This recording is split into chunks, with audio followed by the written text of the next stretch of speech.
Hello friends, போன வீடியோவில் நம்ம சி ப்ரோக்ராமிங் எதுக்கு யூஸ் பண்ணுறோம், அதுக்கான பேசிக்ஸ் என்ன அந்த மாதிரி பார்த்தோம். இப்போது நம்ம கடைசியாக பார்த்ததில் வந்து ப்ரிமிட்டிவ் டேட்டா டைப், நான் ப்ரிமிட்டிவ் டேட்டா டைப் வரைக்கும் பார்த்துருப்போம். இப்போது இந்த வீடியோவில் நம்ம வேரியபிள்லேருந்து ஸ்டார்ட் பண்ணலாம். இப்போது வேரியபிள்னால் என்ன அப்படின்னா, நீங்கள் டேட்டா டைப் ஒன்று தரீங்கன்னா அதை வந்து ஸ்டோர் பண்ணி வைக்கிறதுக்கு வேரியபிள் தேவைப்படும். அது வந்து நம்ம பின்னாடி ஃப்யூச்சரில் ஆக்சஸ் பண்ணிக்கலாம். ஃபார் எக்ஸாம்பிள் ஒரு கோடு எழுதுகிறேன். hash include standard input output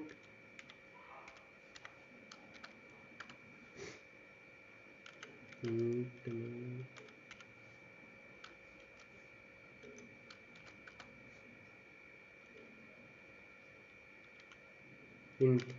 இப்போ வேரியபிள் எழுதுறதுக்கு முன்னாடி ஃபர்ஸ்ட் நம்ம என்ன பண்ணணும்னா அதுக்கான டேட்டா டைப் முன்னாடி டிக்ளேர் பண்ணணும். இப்போ ஏக்கு வந்து நம்ம இன்டிஜர் டேட்டா டைப்பை டிக்ளேர் பண்ணியிருக்கோம். இப்போ இந்த ஏங்கிற எலிமெண்ட்டை பிரிண்ட் பண்ணால் நம்மளுக்கு வந்து 10ங்கிற அவுட்புட் வந்து கிடைக்கும். அது எப்படி பிரிண்ட் பண்ணலான்னு பார்க்கலாம். printf %d, a.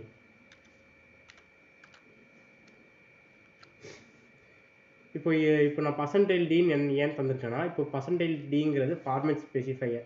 இப்போ சி லாங்குவேஜ் பொறுத்த அளவுக்கு நீங்கள் எந்த ஃபார்மேட்டில் பிரிண்ட் பண்ணணும், இப்போ வந்து என்ன டேட்டா டைப் இன்டீஜரா அப்படின்னா நம்ம இன்டீஜர் டேட்டா டைப்பில் பிரிண்ட் பண்ணணும் அப்படின்னு சிக்கு புரிகிற மாதிரி சொல்லணும். அதுக்கு தான் நம்ம %dன்னு, இன்டீஜருக்கு வந்து %dன்னு யூஸ் பண்ணுவோம். அதே மாதிரி கேரக்டருக்கு %c, லாங்க்கு ld, அந்த மாதிரி நிறையா இருக்குது.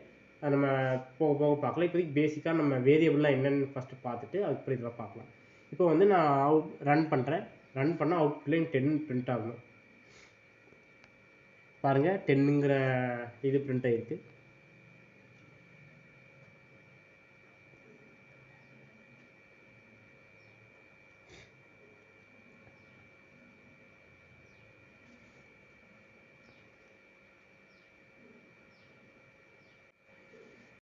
அதுக்கப்புறம் வேரியபிளோட யூசஸை பின்னாடி போக போக பார்க்கலாம். நீங்கள் போக போக உங்களுக்கே அந்த ப்ரோக்ராம் போடும்போது தெரிஞ்சிடும். இப்போதைக்கு நம்ம வேரியபிள்ஸ்க்கான ரூல்ஸை பார்க்கலாம். ஃபஸ்ட் ரூல் என்னதுன்னா, வேரியபிள் வந்து ஆல்ஃபா நியூமரிக்கில் ஸ்டார்ட் ஆகலாம்.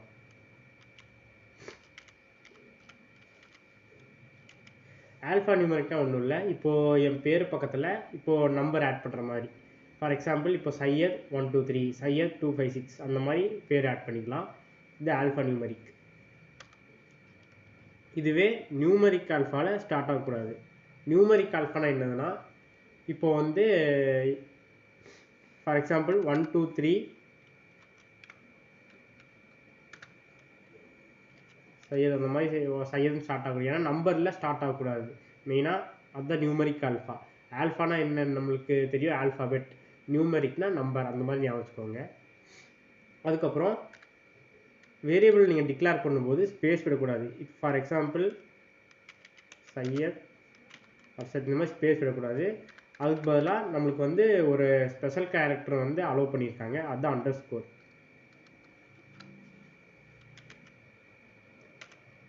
நீங்கள் இந்த மாதிரி அண்டர்ஸ்கோர் ஸ்பெஷல் வேரியபிளில் வந்து அண்டர்ஸ்கோர் மட்டும் யூஸ் பண்ணிக்கலாம். மீதி எந்த வேரியபிளும் யூஸ் பண்ணக்கூடாது, மீதி எந்த ஸ்பெஷல் கேரக்டரும் யூஸ் பண்ணக்கூடாது. இப்போ நீங்கள் அண்டர்ஸ்கோர் வந்து மிடில் தான் யூஸ் பண்ணணுமா, ஏன் எண்டிங்கில் யூஸ் பண்ணாதான் ஸ்டார்டிங்கில் யூஸ் பண்ணக்கூடாதுன்னு டவுட் இருக்கும். நீங்கள் ஸ்பெஷல் சிம்பிளான அண்டர்ஸ்கோரை நீங்கள் ஸ்டார்டிங்லேயும் யூஸ் பண்ணிக்கலாம், எண்டிங்லேயும் யூஸ் பண்ணிக்கலாம், மிடில்லையும் யூஸ் பண்ணிக்கலாம். உங்களுக்கு எந்த பொசிஷன் வேணுமோ அந்த பொசிஷனில் யூஸ் பண்ணிக்கலாம்.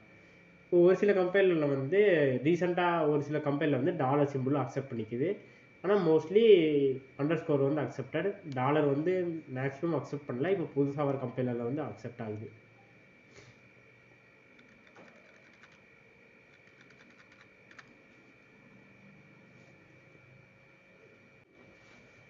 அப்புறம் நேமிங் டைப்பில் 3 டைப் இருக்குது. Camel case format, Pascal case format and snake case format அப்படின்னு. கேமல் கேஸ்னால்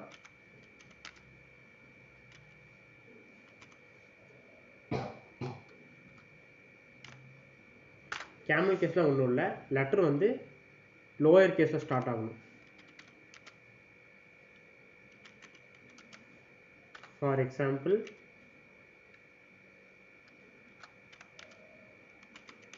இந்த மாதிரி சையதுன்னு லோயர் கேஸில் ஸ்டார்ட் ஆகுறது தான் கேமல் கேஸ் ஃபார்மேட்.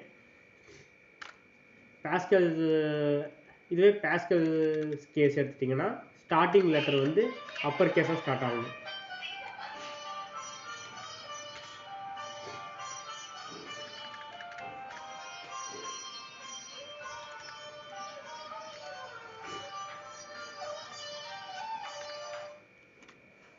இந்த மாதிரி அப்பர் கேஸாக ஃபஸ்ட்டில் ஸ்டார்ட் ஆச்சுன்னா அது வந்து பாஸ்கல் கேஸ் ஃபார்மேட் அப்படின்னு சொல்லுவோம்.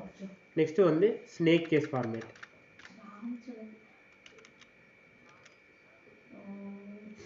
இது என்னன்னா அண்டர் ஸ்கோர் இருக்கணும்.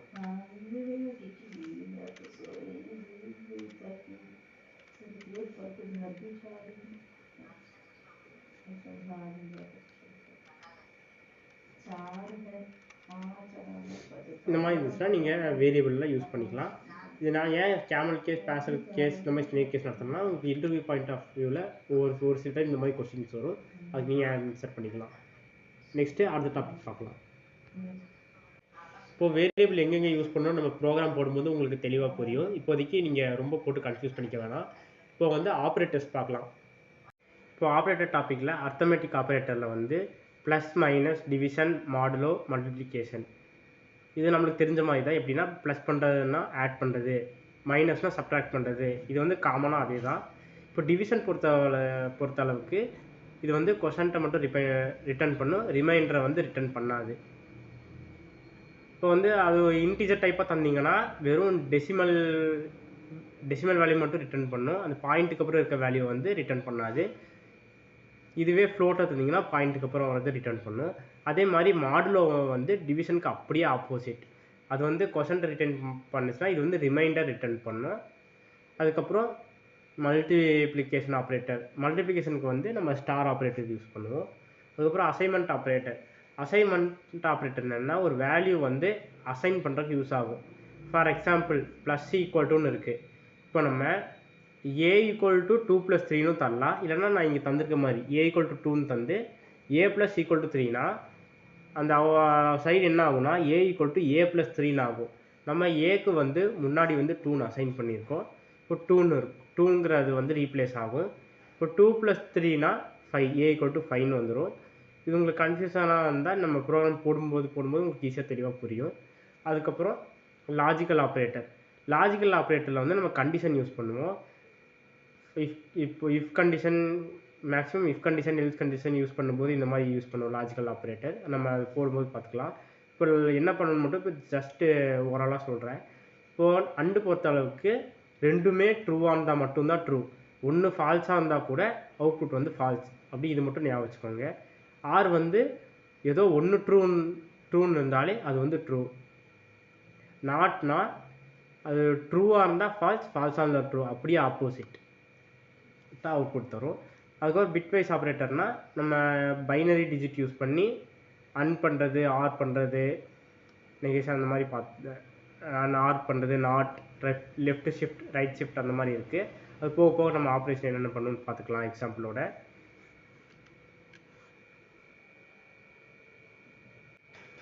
இப்போ நெக்ஸ்ட்டு ரிலேஷன் ஆப்ரேட்டர் பார்க்கலாம்.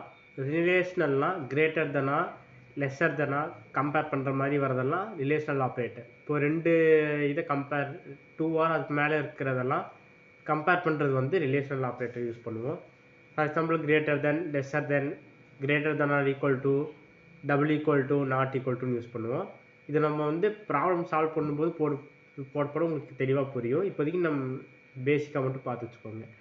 அதுக்கப்புறம் யுனரி ஆப்ரேட்டர். யுனரி ஆப்ரேட்டரில் ப்ளஸ் அண்ட் மைனஸ் வரும், யுனரி ப்ளஸ், யுனரி மைனஸ்னு. நம்ம ஏன் இங்கே double plus, double minus use பண்ணியிருக்கோம்னா நம்ம ப்ரீ இன்க்ரிமெண்ட், போஸ்ட் இன்க்ரிமெண்ட் தான் மெயினாக அதிகமாக யூஸ் பண்ணுவோம். அதனால் யுனரி ஆப்ரேட்டரில் வந்து நான் ப்ரீ இன்க்ரிமெண்ட், போஸ்ட் இன்க்ரிமெண்ட்கான சிம்பிள் யூஸ் பண்ணியிருக்கேன். அதை பற்றி நம்ம டீட்டெயிலாக பின்னாடி பார்க்கலாம். அதுக்கப்புறம் டெர்னரி ஆப்ரேட்டர். டெர்னரி ஆப்ரேட்டர்னா என்னதுன்னா இந்த மாதிரி ஃபஸ்ட்டு வந்து கண்டிஷன் தரணும், அதுக்கப்புறம் கொஸ்டின் மார்க், அதுக்கப்புறம் 2 ஸ்டேட்மெண்ட் தரணும். ட்ரூவாக இருந்தால் இப்போது நம்ம இஃபெல்ஸ் யூஸ் பண்ணுறதுக்கு பதிலாக நம்ம டெர்னரி ஆப்ரேட்டர் யூஸ் பண்ணிக்கலாம். இப்போது இது என்ன பண்ணணும்னா கண்டிஷனை செக் பண்ணணும். செக் பண்ணி ட்ரூவாக இருந்தால் இந்த பார்ட்டில் நம்ம என்ன தந்திருக்கோமோ, ஃபார் எக்ஸாம்பிள் ட்ரூன்னு பிரிண்ட் பண்ணுறோன்னா இப்போ கண்டிஷன் ட்ரூவாக இருந்துச்சுன்னா ட்ரூங்கிறது பிரிண்ட் ஆகும். ஃபால்ஸாக இருந்துச்சுன்னா ஃபால்ஸ் அப்படின்னு நம்ம பிரிண்ட் பண்ணிக்கலாம்.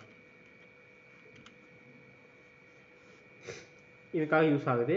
நம்ம இதையும் கொஞ்சம் பின்னாடி பார்க்கலாம். அதுக்கப்புறம் கமா ஆப்ரேட்டர் என்ன பண்ணணும்னா, ஃபார் எக்ஸாம்பிள் இப்போ நம்ம ஒரு வேரியபிள் டிக்ளேர் பண்ணுறோம், இன்டீஜர் வேரியபிள் இல்லைனா வேறு ஏதாவது வேரியபிள் டிக்ளேர் பண்ணும்போது நம்மளுக்கு வந்து கொஞ்சம் பெருசாக போயிட்டே இருக்கும். இப்போ நம்ம சாதாரணமாக கமா ஆப்ரேட்டர் இல்லாமல் டிக்ளேர் பண்ணணும்னா இன்ட்டு ஏன்னு கொடுக்கணும். அதுக்கப்புறம் அது கீழே இன்ட்டு பி, இன்ட்டு சி, இந்த மாதிரி நிறைய வேரியபிள் நீங்கள் யூஸ் பண்ணிங்கன்னா ஒவ்வொரு டைமும் நீங்கள் என்ன டேட்டா டைப்னு தந்துகிட்டே இருக்கணும். இதுவே நீங்கள் கமா ஆப்ரேட்டர் யூஸ் பண்ணிங்கன்னா டேரெக்டாக கமா கொடுத்து அந்த என்ன வேரியபிளோ அந்த வேரியபிள் தந்துக்கலாம். அதுக்கப்புறம் அது மட்டும் இல்லாமல் இன்னும் நிறையா கேஸில் யூஸ் ஆகுது. அதில் ஒன் ஆஃப் த கேஸ் வந்து இப்போ a = 9,8 அப்படின்னு நம்ம தந்திருக்கோம். இப்போது கமா ஆப்ரேட்டர் தரும்போது என்ன வேல்யூ கடைசியாக அப்டேட்டாக இருக்கோ அந்த வேல்யூ வந்து அந்த வேரியபிள் அசைன் ஆகும். ஃபார் எக்ஸாம்பிள் இதை பார்த்தீங்கன்னா 9,8ன்னு இருக்குது. இப்போ அப்டேட் ஆன வேல்யூ வந்து 8. அதனால் 8ங்கிறது வந்து ஏல போய் அசைன் ஆகும், 9 வந்து அசைன் ஆகாது. இப்போது ஒவ்வொரு ஆப்ரேட்டரில் இப்போ உங்களுக்கு முக்கியமான ஆப்ரேட்டர் மட்டும் என்னென்ன பண்ணணும்னு பார்த்துக்கலாம். ஏன்னா மீதி ஆப்ரேட்டர் வந்து உங்களுக்கே ஒரு ஐடியா இருக்கும் என்ன பண்ணணும்னு. அடிஷன் சப்ட்ராக்ஷன்லாம் உங்களுக்கே ஐடியா இருக்கும். அதனால் நான் அதை நடத்தல. அதுக்கு பதிலாக முக்கியமான ஆப்ரேட்டர் என்ன பண்ணணும் மட்டும் வைக்கிறேன். இப்போ நம்ம பிட்வைஸ் சன் பார்க்கலாம். இப்போ பிட்வைஸ் சன் மட்டும் பார்க்கலாம். ஆரெல்லாம் நீங்கள் பார்த்துக்கோங்க, இல்லைனா பின்னாடி நடத்துறது தான் நடத்துகிறேன். ஃபஸ்ட்டு வந்து இப்போ வந்து a = 10 b = 7 இருக்குது. இப்போ நம்ம வந்து அண்ட் ஆப்ரேஷன் யூஸ் பண்ணி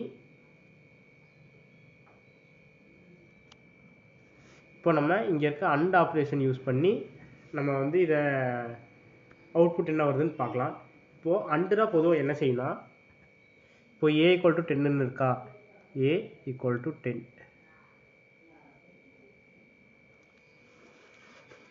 இப்போ வந்து 10ஓட பைனரி வேல்யூ வந்து 1 0 1 0. இந்த பைனரி வேல்யூ எப்படி எடுக்கணும்னா 8421 கோட் 1 2 4 8 16. உங்களுக்கு எப்படி பண்ணணும்னு தெரியலனா ஒன்றும் இல்லை, ஃபஸ்ட்டு வேல்யூ வந்து எப்போயும் 1 வச்சுக்கோங்க, அடுத்த வேல்யூ 2, அடுத்த வேல்யூ 4, இது மட்டும் ஞாபகம் வச்சுக்கோங்க. இப்போது அது கூட வேணால் ஃபஸ்ட் வேல்யூ 1ன்னு வச்சுக்கோங்க, ரெண்டாவது வேல்யூ 2ன்னு வச்சுக்கோங்க. இப்போ வந்து என்னென்ன வேல்யூ இருக்கோ அதால் 2ஆல் மல்டிபிள் பண்ணுங்கள். ஃபார் எக்ஸாம்பிள் இங்கே 2 இருக்கா, 2 × 2 4, 4 வந்து 2ஆல் மல்டிபிள் பண்ணுங்கள், 4 × 2 8, 8 × 2 16. அந்த மாதிரி 2ஆல் மல்டிபிள் பண்ணும்போது உங்களுக்கான பைனரி வேல்யூ கிடைக்கும். அதில் வந்து 10ன்னு எப்போ வரணும், சாரி இல்லை பெயிண்டில் போடலான்னு நினச்சி கடைசி போட முடியல நான், அதனால் நான் இங்கே கோட்லேயே உங்களுக்கு புரியுற மாதிரி எழுதியிருக்கேன். ஃபஸ்ட்டு வந்து 8421 கோட்னா என்னதுன்னா, இப்போ அது வந்து மிஷினுக்கு வந்து பைனரி லாங்குவேஜை அண்டர்ஸ்டாண்ட் பண்ணுறதுக்காக நம்ம எழுதியிருக்கோம். இப்போ வந்து அண்ட் ஆப்ரேஷனாக என்னதுன்னா, சேமாக இருந்தால் இது ட்ரூ, டிஃப்ரெண்ட்டாக இருந்தால் சாரி ட்ரூ, ஒன்று ட்ரூவாக இருந்தால் கூட ட்ரூ, சாரி ரெண்டுமே ட்ரூவாக இருந்தால் ட்ரூ, ஒன்று ஃபால்ஸாக இருந்தால் கூட ஃபால்ஸுன்னு நம்ம சொல்லியிருக்கோம். இப்போ நம்ம வந்து 1னா ட்ரூ, 0னா ஃபால்ஸுன்னு வச்சுக்கலாம். இப்போது 8421 கோட் எழுதியாச்சு. இப்போ 8421 கோட் எப்படி எழுதணும்னா 1ன்னு எழுதிக்கோங்க ஃபஸ்ட்டு, அதுக்கப்புறம் மல்டிபிள்ஸ் ஆஃப் 2. ஃபார் எக்ஸாம்பிள் எப்படின்னா இப்போ 2ன்னு இருக்கா, அதை வந்து 2 × 2 கொடுத்தீங்கன்னா 4, 4 × 2 8, 8 × 2 16, அந்த மாதிரி போயிட்டே இருக்கும். அதுக்கப்புறம் என்ன வேல்யூ a = 10, 10னா இப்போது என்னென்ன வேல்யூ நீங்கள் 10ஆக மாற்றலாம், 8 + 2 10ஆக மாறுமா, அதனால் 8க்கு 1, 2க்கு 1, அந்த மாதிரி 1ன்னு அசைன் பண்ணிக்கோங்க. வேல்யூ எல்லாம் எதுவுமே இல்லாததுக்கு 0ன்னு கொடுத்துக்கோங்க. இப்போது அந்த மாதிரி தந்ததுக்கப்புறம் A10 B7க்கான பைனரி கோட் எழுதியாச்சு. இப்போ நம்ம லாஜிக் படி ரெண்டுமே ட்ரூவாக இருந்தால் மட்டும்தான் ட்ரூ. அதனால் இப்போ ஃபஸ்ட்டு பாருங்கள், இது வந்து ஃபால்ஸாக இருக்குது, ஒன்று ஃபால்ஸாக இருக்குது, அதனால் ஃபால்ஸ்ன்னு எழுதியாச்சு 0. ரெண்டுமே ட்ரூவாக இருக்குது அப்படின்னா ட்ரூ. இதில் ஒன்று ஃபால்ஸாக இருக்குது, ஒன்று ஃபால்ஸாக இருந்து 0. அதுக்கப்புறம் இதுலேயும் ஒன்று ஃபால்ஸாக இருக்குது, ஒன்று ஃபால்ஸாக இருந்தாலே 0. இப்போ நம்மளுக்கு அவுட்புட் எப்படி வரும்னா, இங்கே பைனரி வேல்யூ என்ன இருக்குன்னு பாருங்கள், 1 இருக்கா, 1க்கு நேரம் இங்கே என்ன இருக்குது, 2ங்கிற வேல்யூ மட்டும்தான் இருக்குது. அப்போனா நம்மளுக்கு வந்து 2ங்கிறது பிரிண்ட் ஆகும். இப்போ சப்போஸ் ஃபார் எக்ஸாம்பிளுக்கு நீங்கள் வேறு நம்பர் தரும்போது இங்கே 1 வந்துடுச்சுன்னு வைங்க,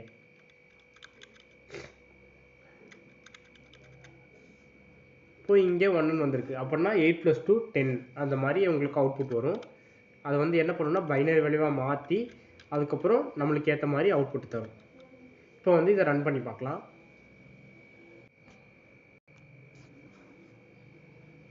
இப்போ ரன் பண்ணால் அவுட்புட் வந்து 2ன்னு நம்மளுக்கு பர்ஃபெக்டாக பிரிண்ட் ஆகிடுச்சு. இப்போது நெக்ஸ்ட்டு பார்க்கலாம்.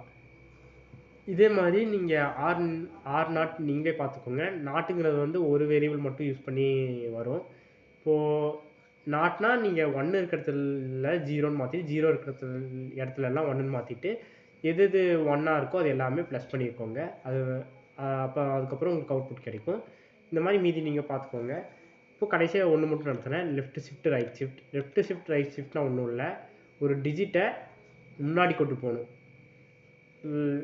ஃபார் எக்ஸாம்பிள் எப்படி சொல்கிறதுனா, இப்போ வந்து இதில் பார்த்தீங்கன்னா ஷிஃப்ட்னா ஒன்றும் இல்லை, இந்த வேல்யூவை லெஃப்டாக ரைட்டாக மூவ் பண்ணுறது அந்த மாதிரி. இப்போ வந்து லெஃப்ட் ஷிஃப்ட்னா வேல்யூவை லெஃப்ட்டில் இந்த மாதிரி மூவ் பண்ணணும். ஃபார் எக்ஸாம்பிள் b = 2ன்னு இருக்குது, a லெஃப்ட் ஷிஃப்ட் பின்னு இருக்குது. இப்போ வந்து ரெண்டு வேல்யூ வந்து லெஃப்ட் ஷிஃப்ட் பண்ணி கொண்டு போகணும், லெஃப்ட்டில் வந்து ஷிஃப்ட் பண்ணணும். இப்போ வந்து ஃபஸ்ட்டு வேல்யூ வந்து இப்படி ஷிஃப்ட் ஆகும். ஷிஃப்ட் ஆனதுக்கப்புறம் இந்த 0 வெளியில் போயிடும், 101 அப்படிங்கிற வேல்யூ மட்டும் இருக்கும். இப்போது செகண்ட் ஷிஃப்ட் பண்ணும்போது இங்கே 1ங்கிறது வந்து வெளியில் போயிடும், 10 மட்டும் இருக்கும். இப்போது அதுக்கான பைனரி வேல்யூ என்னதுன்னா, பைனரி ஈக்குவலண்ட் என்னதுன்னா 2ங்கிற வேல்யூ. அதனால் அவுட்புட்டில் வந்து 2 பிரிண்ட் ஆகும். இதுவே ரைட் ஷிஃப்டாக இருந்துச்சுன்னா வேல்யூ வந்து எக்ஸ்ட்ரா ஆட் ஆகிட்டு இருக்கும். இங்கே வரும்போது இப்போ ஃபார் எக்ஸாம்பிள் 1 2 4 8ன்னு இருக்குமா, இப்போ 8 × 2 16. இப்போ நீங்கள் இங்கே ஷிஃப்ட் பண்ணும்போது 16ல் போய் 1ன்னு ஷிஃப்ட் ஆகும். அதுக்கப்புறம் ரெஸ்பெக்டிவாக ஒவ்வொரு எலமெண்ட்டுக்கு ஷிஃப்ட் ஆகும். அதை நீங்கள் கேல்குலேட் பண்ணி இங்கே அவுட்புட் எடுத்துக்கலாம். இப்போது இது அவுட்புட் கரெக்டாக வருதான்னு பார்க்கலாம். இப்போ வந்து 2 பர்ஃபெக்டாக வந்துருச்சு. இதே மாதிரி ஃபர்தராக மீதி ப்ரோக்ராம் போடுங்க. அதுக்கப்புறம் லெஃப்ட் ஷிஃப்ட் ரைட் ஷிஃப்ட்டுக்கு இப்போ இன்டர்வியூ கொஸ்டினில் நீங்கள் left shift right shift question கேட்பாங்க. அப்போ வந்து நீங்கள் தனித்தனியாக சால்வ் பண்ணுற கஷ்டமாக இருக்கும். அதனால் அதுக்கு ஒரு தனியாக ஃபார்முலா இருக்குது, அது வேணால் இப்போ எக்ஸ்பிளைன் பண்ணுறேன். இப்போ வந்து லெஃப்ட் ஷிஃப்டாக இருந்தால் ஃபார்முலா என்ன, a × 2 b. இப்போது ஏங்கிறது என்னதுன்னா கொடுத்துருக்க வேல்யூ, பிங்கிறது என்னதுன்னா எத்தனை டைம் ஷிஃப்ட் பண்ணணும் அப்படின்னு இருக்கிற வேல்யூ. இது வந்து லெஃப்ட் ஷிஃப்டாக இருந்துச்சுன்னா a × 2 b, ரைட் ஷிஃப்டாக இருந்துச்சுன்னா a / 2 b. இது மட்டும் ஞாபகம் வச்சுக்கோங்க. அடுத்தது நம்ம பார்க்கலாம். இப்போ வந்து யுனரி ஆப்ரேட்டர் பார்க்கலாம். யுனரி ஆப்ரேட்டர் பார்க்குறதுக்கு முன்னாடி ஒரு சின்ன நாட்டுக்கான ஃபார்முலா பார்க்கலாம். இது இன்டர்வியூ பாயிண்ட் ஆஃப் வியூவில் உங்களுக்கு யூஸ் ஆகும். நாட்னா என்னதுன்னா, இப்போ கொடுத்துருக்க இப்போது 100 இருந்துச்சுன்னா அதுக்கு ஆப்போசிட்டாக 011 அப்படின்னு நம்ம மாற்றணும். அதுதான் நாட்.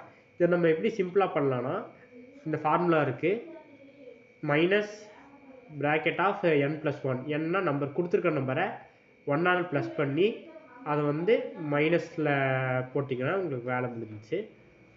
இப்போ நெக்ஸ்ட்டு வந்து யுனரி ஆப்ரேட்டர் இப்போ நம்ம பார்க்கலாம். இப்போ ப்ரீ இன்க்ரிமெண்ட் போஸ்ட் இன்க்ரிமெண்ட் பற்றி பார்க்கலாம். இப்போது a = 10 அசைன் பண்ணியிருக்கோம்.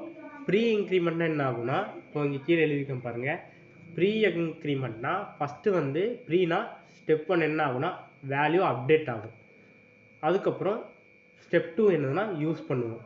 இதுவே போஸ்ட் இன்க்ரிமெண்ட் போஸ்ட் டிக்ரிமெண்ட்டாக இருந்துச்சுன்னா, போஸ்ட்னா ஃபஸ்ட்டு எடுத்தோடனே வேல்யூவை யூஸ் பண்ணுவோம், அதுக்கப்புறம் அந்த வேல்யூவை அப்டேட் பண்ணுவோம். Update means increment R decrement. இப்போ உங்களுக்கு புரியுற மாதிரி சொல்லணும்னா, ஃபார் எக்ஸாம்பிள் இங்கே a = 10ன்னு இருக்குது. இப்போ கரண்ட்டாக ஏவோட வேல்யூ வந்து 10. இப்போ வந்து ப்ரீ இன்க்ரிமெண்ட் பண்ணுறோம். ப்ரீ இன்க்ரிமெண்ட்னா ஃபஸ்ட் ஸ்டெப் என்ன, அப்டேட். ப்ரீ இன்க்ரிமெண்ட்னா 1 ஆட் பண்ணுறது, 11 அப்படின்னு இன்க்ரிமெண்ட் ஆகிடும். அப்புறம் போஸ்ட் இன்க்ரிமெண்ட். ஃபஸ்ட்டு வந்து போஸ்ட் இன்க்ரிமெண்ட் என்னதுன்னா, இப்போ நம்ம இங்கே ஏவை பிரிண்ட் பண்ணால் 11 ஃபஸ்ட்டு பிரிண்ட் ஆகும். அதுக்கப்புறம் தான் நம்ம 12ன்னு ஏல போய் அப்டேட் ஆகிட்டு இருக்கும். அடுத்த பிரிண்ட் ஸ்டேட்மெண்ட் வந்தால் மட்டும்தான் ஏ வந்து 12 பிரிண்ட் ஆகும். இப்போ உங்களுக்கு புரியுற மாதிரி சொல்லணும்னா, ஃபஸ்ட்டு வந்து ஒரு ரியல் லைஃப் எக்ஸாம்பிள் சொல்லணும்னா, இப்போ ஃபோன் வாங்குகிறோன்னா, ஃபோன் வந்து ஃபஸ்ட்டு வாங்கிட்டு அதுக்கப்புறம் யூஸ் பண்ணுறோம். அது வந்து ப்ரீ இன்க்ரிமெண்ட் எக்ஸாம்பிள் வச்சுக்கோங்க. இப்போ வந்து அதுவே ஃபோனை வந்து டெமோக்காக யூஸ் பண்ணிவிட்டு அதுக்கப்புறம் வாங்குகிறோம், அது வந்து போஸ்ட் இன்க்ரிமெண்ட் அப்படின்னு ரியல் லைஃப் எக்ஸாம்பிள் எடுத்துக்கோங்க. இப்போ நம்ம அதை கோடிங்கில் எப்படி போடலாம், இப்போது கோடு உங்களுக்கு போட்டு காமிக்கிறேன், அப்புறம் உங்களுக்கு இன்னுமே தெளிவாக புரியும். இப்போது இந்த கோடில் பார்த்தீங்கன்னா நம்ம வந்து இன்ட்டு ஏ ஈக்குவல் டு 10ங்கிற வேல்யூ ஏக்கு வந்து அசைன் பண்ணியிருக்கோம். இப்போ வந்து பிரிண்டில் நீங்கள் எந்த ஸ்டேட்மெண்ட் டபுள் கோட்ஸில் கொடுத்தாலும் அது வந்து அப்படியே பிரிண்ட் ஆகும். பர்சன்டைல் டின்னு தந்தீங்கன்னா அது ஃபார்மேட் ஸ்பெசிஃபையர் இப்போது என்ன வேரியபிளுக்கான ஃபார்மேட் ஸ்பெசிஃபையரோ அது பிரிண்ட் ஆகும். நம்ம வந்து இது டேரெக்டாக இந்த இந்த டபுள் கோட்ஸ்குள்ளேயே கொடுத்துருக்கலாம். உங்களுக்கு புரியணுங்கிறதுக்காக நெக்ஸ்ட் லைனில் நான் தந்திருக்கேன். இப்போது ஸ்லாஷன் இப்போ நார்மலாக வந்து பிரிண்ட் நீங்கள் கீழே தந்தாலும் அது வந்து லைனாக தான் பிரிண்ட் ஆகும். அடுத்த நெக்ஸ்ட் லைனில் பிரிண்ட் ஆகாது. இந்த மாதிரி நெக்ஸ்ட் லைனில் பிரிண்ட் ஆகணும்னா ஸ்லாஷன் இங்கே தந்திருக்கிற மாதிரி நீங்கள் வந்து ஸ்லாஷன் அப்படிங்கிற இது தந்தீங்கன்னா நெக்ஸ்ட் லைனில் பிரிண்ட் ஆகும். இப்போ வந்து ஃபஸ்ட்டு வந்து A = 10. இப்போது நான் வந்து இங்கே ப்ரீ இன்க்ரிமெண்ட் பண்ணியிருக்கேன். இந்த வேல்யூ ஆஃப்டர் ப்ரீ இன்க்ரிமெண்ட் வந்து இங்கே வந்து என்னென்ன அவுட்புட் வரணும்னா 11 அப்படின்னு வரணும். ஏன்னா இன்க்ரிமெண்ட்னா ஒரு இது அதிகமாகிறது, ஒரு வேல்யூ எக்ஸ்ட்ரா +1 அப்படின்னு ஆட் ஆகுறது. இப்போ ஏவோட வேல்யூ கரண்ட்டாக இப்போ 11 அப்படின்னு ஸ்டோர் ஆகும். இப்போது நெக்ஸ்ட்டு வந்து வேல்யூ ஆஃப் போஸ்ட் இன்க்ரிமெண்ட். ப்ரீனா ப்ளஸ்ஸை வந்து ப்ளஸ்ஸோ மைனஸோ, ப்ரீனா முன்னாடி ஆட் பண்ணது ப்ரீ, அந்த வேவ் பின்னாடி ஆட் பண்ணால் அது வந்து போஸ்ட் அப்படின்னு அர்த்தம். இப்போ வந்து வேல்யூ ஆஃப் போஸ்ட் இன்க்ரிமெண்ட் என்னதுன்னா, இப்போது போஸ்ட்னால் என்ன பண்ணணும், இது சொல்ல மாட்டேன். இப்போ ப்ரீனா என்ன பண்ணணும்னா அப்டேட் பண்ணிவிட்டு அதுக்கப்புறம் யூஸ் பண்ணணும். ஃபஸ்ட்டு வந்து 11 நம்ம அப்டேட் பண்ணிட்டோம், அதுக்கப்புறம் பிரிண்ட் யூஸ் பண்ணுறோம். பிரிண்ட்டில் வந்து ஏன்னு தந்தால் அப்டேட் ஆன வேல்யூ அப்படியே பிரிண்ட் ஆகிடும். இதுவே நம்ம போஸ்ட்டில் பார்த்தீங்கன்னா ஃபஸ்ட்டு யூஸ் பண்ணணும். யூஸ் பண்ணுறதுனா இப்போ கரண்ட்டாக ஏவோட வேல்யூ 11 இருக்குது. 11 ஃபஸ்ட்டு யூஸ் பண்ணிக்கணும். அதுக்கப்புறம் ஏல போய் அப்டேட் பண்ணி விடணும், 12ன்னு அப்டேட் பண்ணி விடணும். இப்போ இதுக்கான அவுட்புட் வந்து 11 வரும். இப்போது நம்ம அப்டேட் ஆகிடுச்சா இல்லைன்னு ஒரு தடவை செக் பண்ணிக்கலாம். கடைசியில் வந்து பிரிண்ட் ஆஃபில் வெறும் ஏன்னு தாங்க. இப்போ உங்களுக்கு வந்து அவுட்புட் வந்து 12 அப்படின்னு வரும். உங்களுக்கு டவுட்டாக இருந்தால் இப்போ ரன் பண்ணி பார்க்கலாம், சேம் அவுட்புட் வருதா இல்லையான்னு பாருங்கள். வேல்யூ ஆஃப் ப்ரீ இன்க்ரிமெண்ட் வந்து 11 அப்படின்னு பிரிண்ட் ஆகிருக்கு, ஏன்னா அப்டேட் பண்ணிவிட்டு அதுக்கப்புறம் அது யூஸ் பண்ணியிருக்கு. வேல்யூ ஆஃப் போஸ்ட் இன்க்ரிமெண்ட் வந்து யூஸ் பண்ணியிருக்கு. ஃபஸ்ட்டு அந்த ஏவோட வேல்யூ அப்டேட் ஆனது வந்து யூஸ் பண்ணிவிட்டு அதுக்கப்புறம் போய் இன்க்ரிமெண்ட் பண்ணியிருக்கு. இப்போ ஃபைனல் வேல்யூ ஆஃப் ஏ என்ன வரும்னா 12ன்னு வரும். உங்களுக்கு இன்னும் இதில் கொஞ்சம் டவுட்டாக இருந்தால் நீங்கள் கமெண்ட் பாக்ஸில் கமெண்ட் பண்ணுங்கள், நான் திரும்ப ஒரு தடவை உங்களுக்காக நடத்துகிறேன். அப்புறம் உங்களுக்கு ஒரு டாஸ்க் தரேன். நான் ஒரு இன்க்ரிமெண்ட், இப்போ டிக்ரிமெண்ட்னா சேம் வேல்யூ அதே தான் பண்ணணும். ஆனால் என்ன, இது +1 இன்க்ரீஸ் பண்ணி தரதுனா இப்போ டிக்ரிமெண்ட் இங்கே மைனஸ் ஏன்னு தந்தீங்க, இப்போ இங்கே மைனஸ் ஏன்னு தந்தீங்கன்னா இது வந்து 10லேருந்து 9 அப்படின்னு டிக்ரிமெண்ட் பண்ணி தரும். மற்றபடி எல்லாம் ப்ரீனா போஸ்ட்னா மற்றபடி அது சேம் தான். இப்போ அது இன்க்ரிமெண்ட் பண்ணுதா டிக்ரிமெண்ட் பண்ணுதா அப்படிங்கிறது தான் மேட்டர். இப்போ மைனஸ்னால் டிக்ரிமெண்ட் பண்ணும், ப்ளஸ்னால் இன்க்ரிமெண்ட் பண்ணும். இப்போது நான் உங்களுக்கு ஒரு சம் தரேன், அது நீங்கள் முடிஞ்சால் சால்வ் பண்ணி கமெண்ட் பாக்ஸில் ஆன்சர் என்னன்னு டைப் பண்ணுங்கள். இப்போ நான் ஒரு சும்மா ஒரு உங்களுக்கு அண்டர்ஸ்டாண்ட் ஆகிருக்கா இல்லையானுக்காக ஒரு பேசிக்கான கொஸ்டின் தந்திருக்கேன். A = 11. ஃபஸ்ட்டு வந்து ப்ரீ இன்க்ரிமெண்ட், அதுக்கப்புறம் அதோட போஸ்ட் இன்க்ரிமெண்ட்டை ஆட் பண்ணணும், அதுக்கப்புறம் ப்ரீ டிக்ரிமெண்ட்டை அது கூட ஆட் பண்ணணும், அதுக்கப்புறம் ப்ரீ இன்க்ரிமெண்ட்டால் மைனஸ் பண்ணணும். இப்போது பியோட வேல்யூ என்ன அப்படின்னு நீங்கள் வந்து கமெண்ட் பாக்ஸில் கமெண்ட் பண்ணுங்கள். எத்தனை பேரோட ஆன்சர் கரெக்டாக இருக்குன்னு பார்க்கலாம்.